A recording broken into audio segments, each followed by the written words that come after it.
इसके अंदर चल रहा है, कांग्रेस की राजनीति किस दिशा में जा रही है और क्या अब गांधी परिवार लगभग पूरा का पूरा परिवार संसद में नजर आएगा, क्योंकि आखिरकार राहुल गांधी ने वायनाड सीट से इस्तीफा दे दिया है और रायबरेली को चुना है। लेकिन बड़ी खबर यह नहीं है, क्योंकि इसकी तो चर्चा पिछले कई दिनों से थी ही। बड़ी खबर यह है कि लड़की हूं लड़ सकती हूं का नारा देने वाली प्रियंका गांधी वाड्रा वायनाड से चुनाव लड़ेंगी।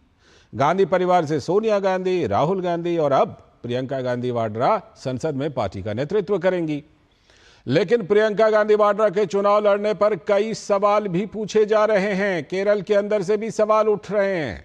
गांधी परिवार की पारंपरिक सीट अमेठी से चुनाव लड़ने का प्रियंका को मौका था, लेकिन तब तो उन्होंने मना कर दिया था। राहुल गांधी वायनाड में कहा करते थे, मैं यहां आकर अपने परिवार जैसा महसूस करता हूं। लेकिन अब राहुल कह रहे हैं कि रायबरेली और वायनाड को दो सांसद मिल रहे हैं, दोनों जगहों को।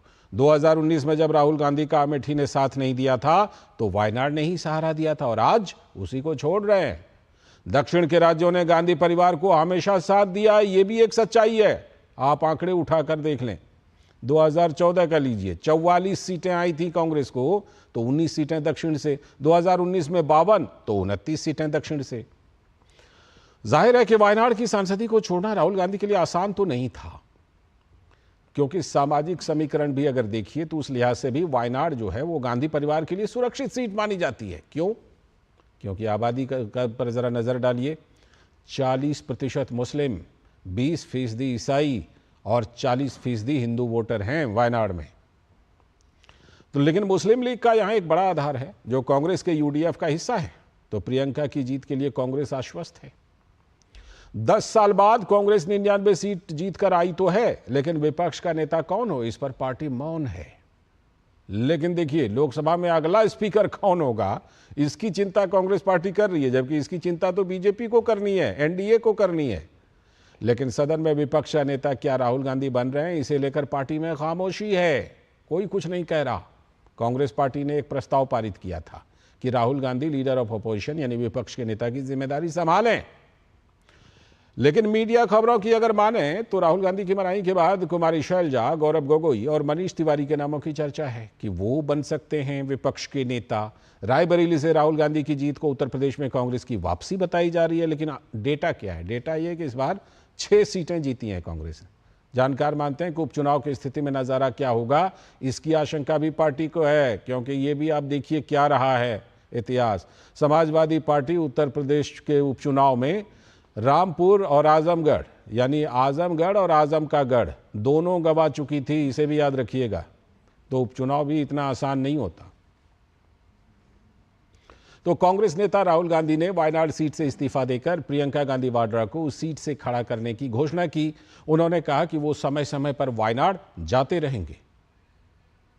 5 सालों में मैं वायनाड का एमपी था और वायनाड के सब लोगों ने, हर पार्टी के लोगों ने प्यार दिया, तो उसके लिए मैं दिल से धन्यवाद करता हूं और पूरी ज़िंदगी उसको याद रखूंगा। प्रियंका वायनाड से चुनाव लड़ेगी, मगर मैं भी पीरियोडिकली वायनाड जाऊंगा। और प्रियंका गांधी वाड्रा के वायनाड से लड़ने को लेकर केरल में स्थानीय तौर पर तो विरोध हो ही रहा है, विपक्ष भी हमलावर है। Everybody who does contest in 2 seats makes it open, transparent and honestly shares this with both the people of both the constituencies. Rahul Gandhi did exactly the opposite. He completely kept hidden from them the fact that he was also going to contest in Raebareli. He deceived them. And today, after they have in good faith supported him and given him one more chance to do something for the people, and now he's basically washing his hands of Wayanad and saying, I'm sending my sister there. It's a betrayal of the people of Wayanad. Rahul Gandhi should have informed the Wayanad constituency voters that he is planning to contest another constituency. That's an injustice to the voters of Wayanad. और कांग्रेस के पूर्व नेता संजय निरुपम ने social media platform x पर लिखा, यही है कांग्रेस के 5 सत्ता केंद्र, इसी में पार्टी की वर्किंग कमेटी है, चुनाव समिति है, एआईसीसी हैं, सारे पीसीसी हैं। इसके बाहर जितने हैं सब दिखाने के दांत, यानी रबर स्टैंप। इन्होंने जो कहा वही पार्टी का संविधान है, वही अंदरूनी लोकतंत्र है। कल इसी लोकतंत्र ने सुनाया वायनाड का फैसला। काहे का पीसीसी, काहे का सीईसी और काहे का सीडब्ल्यूसी।